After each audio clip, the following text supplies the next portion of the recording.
If a whisper crossed into the borders of Westeros, it would find its way to King's Landing. Any rumor, tall tale, or sailor's story found its way to the small council and to the king himself, usually by way of a single person. This person was Varys. Hello everyone, and welcome back to Exploring Fiction. Born to poverty, Lord Varys rose all the way to one of the most important positions in the world by way of collecting and distributing secrets. He was a plotter and a schemer, but also an individual full of knowledge unknown to his peers. Riding the tide of the word of mouth, Varys ascended to great importance and developed his own aspirations beside. So, who exactly is Varys? And why is he such an interesting character? Let's explore.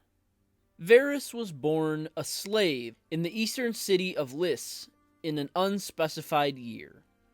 According to the Master of Whisperers himself, he was an orphan who joined a troop of mummers that traveled between the Free Cities, Old Town, and King's Landing to perform their shows.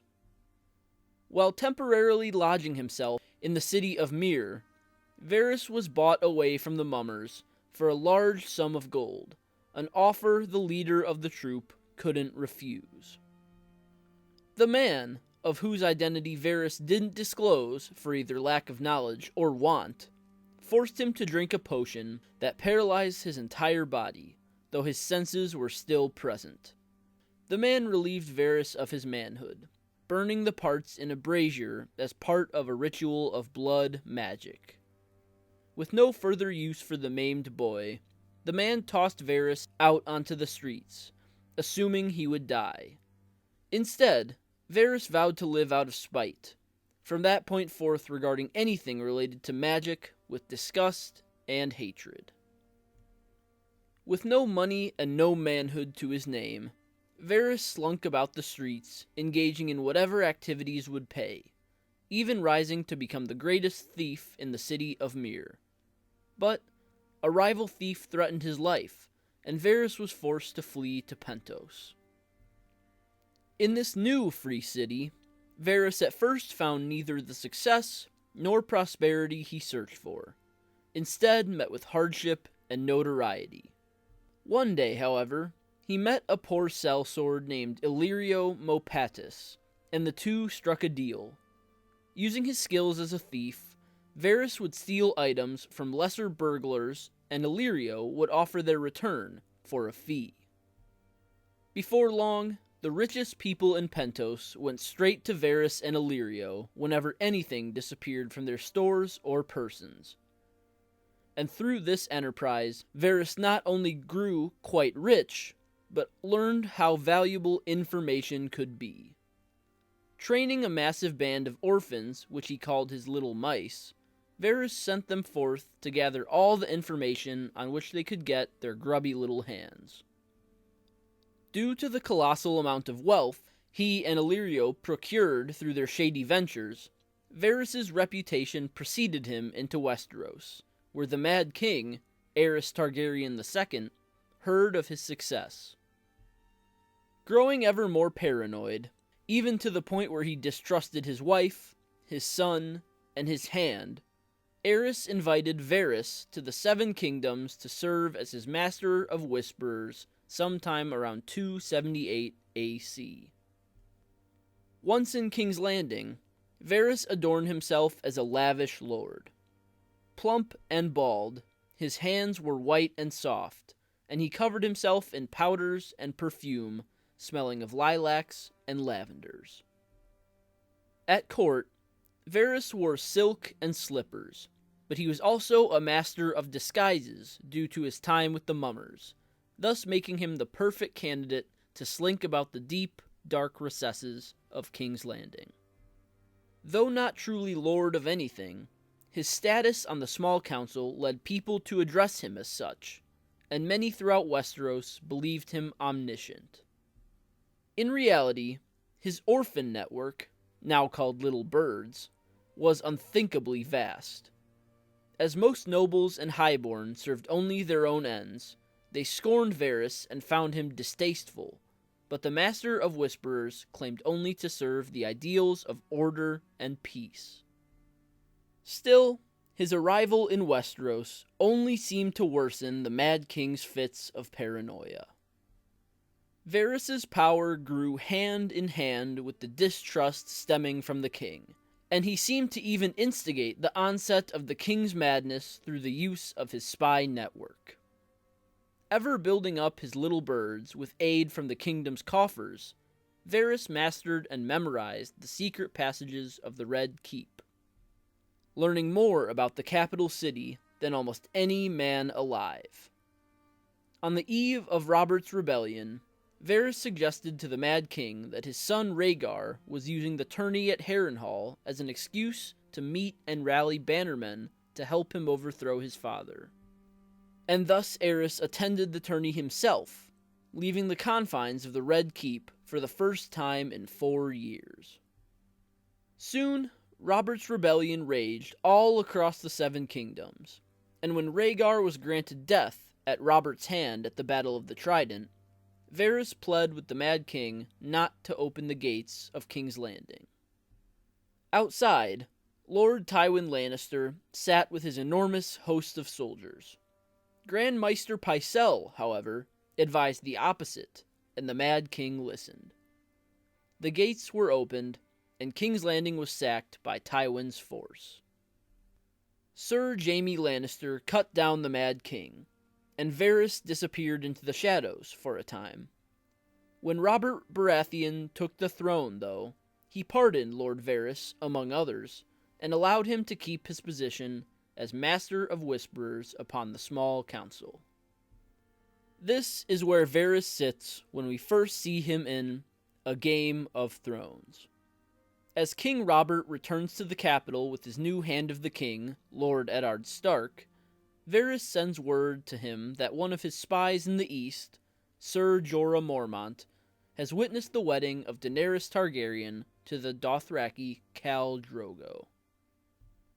When the party arrives at King's Landing, Varys assesses the dagger of Valyrian steel that was used on the attempt at Bran's life, but claims not to know its origin.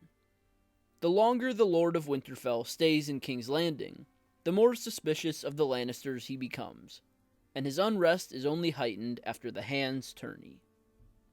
Varys, also known as the Spider, visits Ned in his chambers, warning that Queen Cersei Lannister is conspiring to kill King Robert. Varys explains that all he desires is peace for the realm, and so will aid Lord Eddard as best he can. Before departing, he informs Ned that Lord Jon Arryn, the previous Hand of the King, was poisoned by a lethal substance known as the Tears of Lys. Lord Eddard is troubled, but his resolve is stronger than ever before. As he continues his investigation, his daughter Arya sneaks about the Red Keep, learning stealth and swordplay, and she soon stumbles into a dark room beneath the whole of the keep. There, she overhears Varys and Illyrio Mopatis, and the latter pleads with the former to delay a war between the houses Stark and Lannister for the foreseeable future. What's more, Varys soon learns from Ser Jorah of Daenerys' pregnancy, a detail he passes on to King Robert. The king commands for both her and her child to be executed, a message Varys relays back to the east. This decree sits poorly with the king's hand, however, and when Robert suffers hunting wounds, Eddard tells Varys to cease the assassination attempts on Daenerys. Eddard's authority soon means little, though, as Varys watches the great lord of the north fall under arrest at the cry of Queen Cersei. Finally, Robert succumbs to his festering injuries, and Joffrey ascends to the Iron Throne. Varys retains his position under the new king, and even suggests the blame of Robert's death be placed on Sir Barristan Selmy, Lord Commander of the Kingsguard. The new king and his mother agree, and send the leader of the White Cloaks away in a move unprecedented in the history of Westeros. Meanwhile, Lord Eddard rots in the black cells of the capital's dungeons, and using his penchant for disguise, which he learned from the mummers, Varys secretly visits Ned. After much harrowing discussion, Varys convinces Lord Eddard to confess, despite his innocence, for the sake of his daughter Sansa, who remains in the Queen Regent's clutches. The Spider explains that the king will allow Eddard to take the Black, thus saving his life and preventing a Stark-Lannister war. Varys retreats, and Eddard sees the eunuch's words as his only true hope. Brought forth before the great sept of Baelor, Eddard confesses, but King Joffrey shows no mercy. Instead, he orders the beheading of Ned Stark, and Varys is just as shocked as the rest of the onlookers. In A Clash of Kings, Varys still acts as the master of whisperers, peddling his secrets for the good of the realm. When Tyrion Lannister arrives at King's Landing, taking up residence as acting hand of the king in place of his father Lord Tywin Lannister, Varys helps the dwarf smuggle and hide his lover, Shae, into the capital. As two of the cleverest men in the city, Varys and Tyrion respect each other, and even form a tepid alliance. Varys supplies Tyrion information that would previously pass him by, and even aids the imp in placing the city watch, the Gold Cloaks, in his pocket. Maybe most helpful of all, Varys informs Tyrion that his cousin Sir Lancel Lannister is sleeping with his sweet sister, Queen Cersei, likely a poor replacement for the captured Sir Jaime.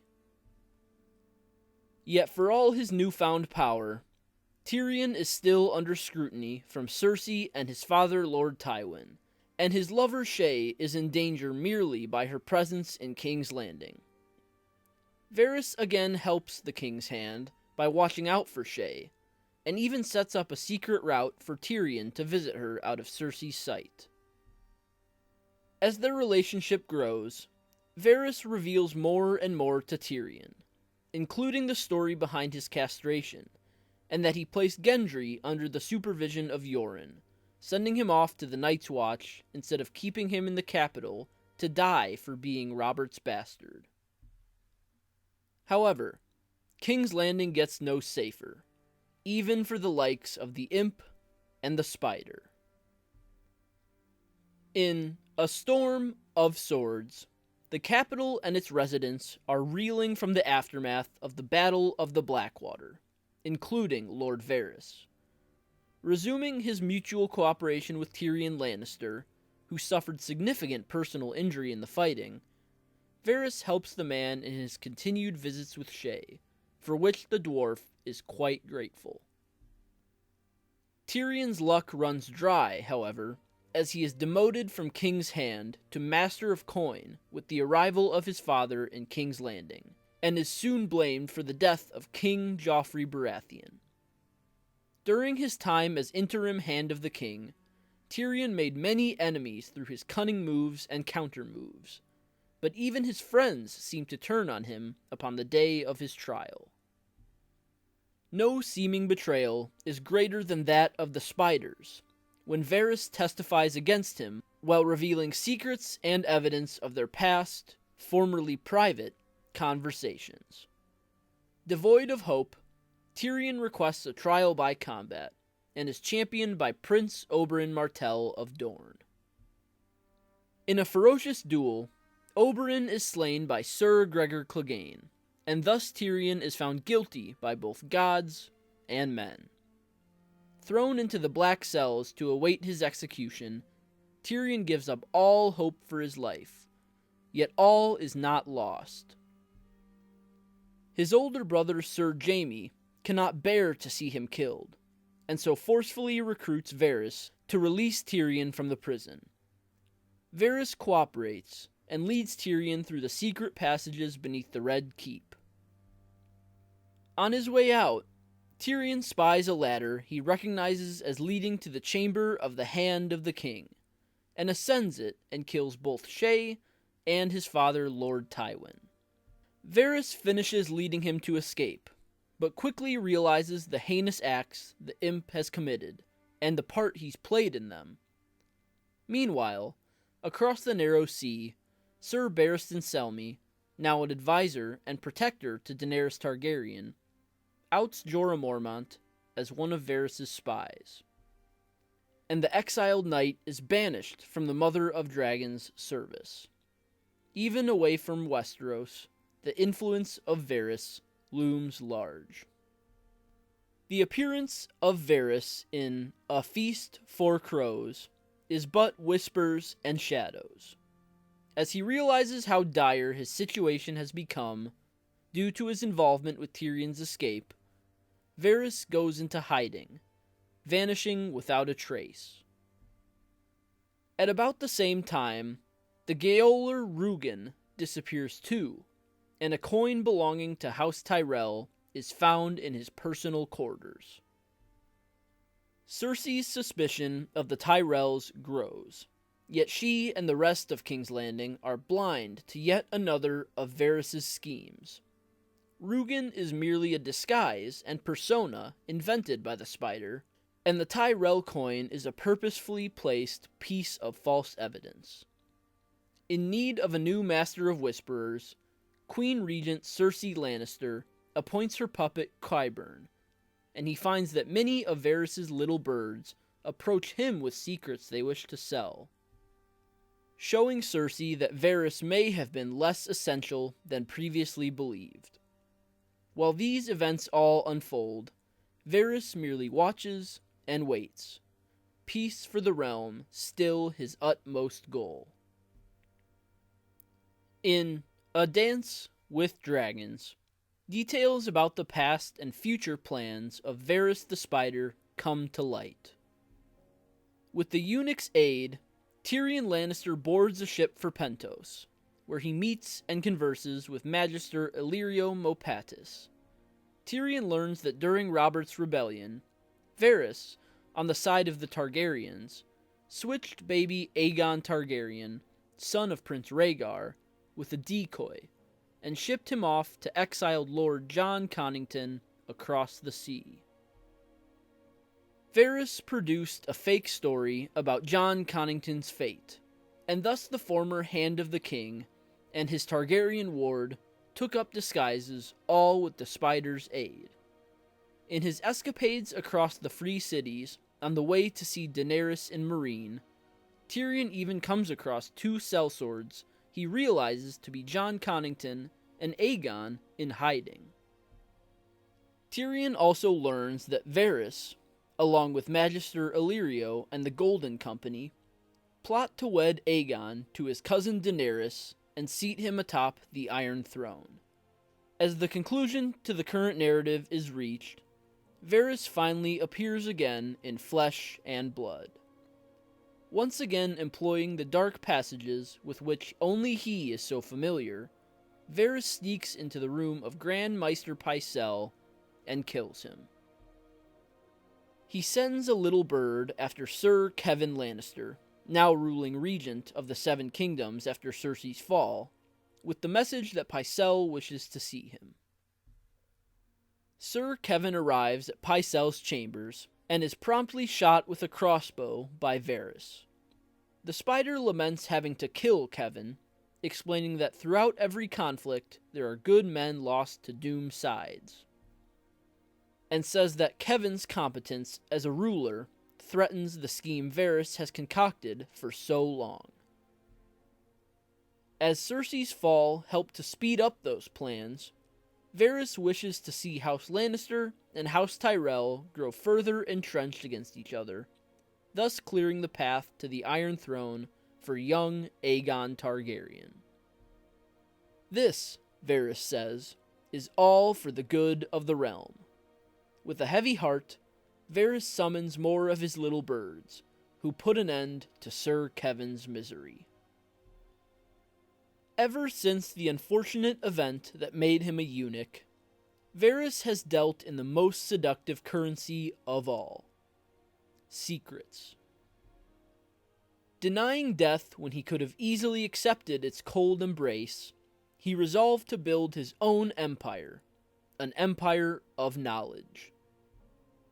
Varys uses his various skills and relationships to gain enough notoriety to become the master of whisperers in Westeros, and once there, he serves his purpose well.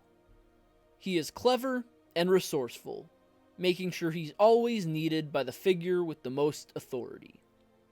Still, Varys does not serve one single ruler, but according to him, serves for peace and the good of the realm. Through his peddling of secrets, he becomes one of the most feared, respected, and untrustworthy men in Westeros all at once, a contrast from his seemingly harmless physical appearance. Yet, there is also an aspect of false grandiosity to his shadowy enterprise. While the common folk and many nobles think him omniscient, as they cannot fathom how he obtains his secrets, Varys' methods are actually less mystical than they seem. The use of the orphans, or little birds, to obtain his knowledge is picked up rather quickly by his replacement Qyburn, revealing that behind the shroud of power lies the cogs of a well-crafted operation. Yet, regardless of his methods, Varys makes himself indispensable, amassing his power on the foundation of information. And underneath the innocent facade lies his true ambition. Varys works both for and against the reigning powers in Westeros, doing what he can to sow discord and spread peace where he deems each necessary. He does this all while waiting the arrival of young Aegon Targaryen, son of Prince Rhaegar, upon the shores of the Seven Kingdoms. Rising higher in prominence than even he could have imagined, Varys is free to create and set forth schemes from the shadows to which he is so accustomed. Not by swords or coins does Varys operate, but by information, more powerful than any physical medium. Many sly individuals yearned for the king's ear, and even more pleaded for his power. Lord Varys did desire power, but he found it in different ways than other figures of authority. The Spider gathered information and rumors from across the entire known world, putting him in a position quite unknowable to his peers. Varys rose from nothing, an orphan sold to a cruel blood magician, all the way to the Master of Whisperers, a position through which he can manipulate others and enact his own plots. And he did this all on the ambition of secrets. So, that's all for this video. Leave a comment with your thoughts. I'd love to hear them. Leave a like if you enjoyed, and subscribe if you're new here. I'd love to have you. Visit my website, russellawellsauthor.com, for exclusive fiction and more, and sign up for my mailing list for free exclusive content. The links for both are in the description below. And, like always, I will see you next time.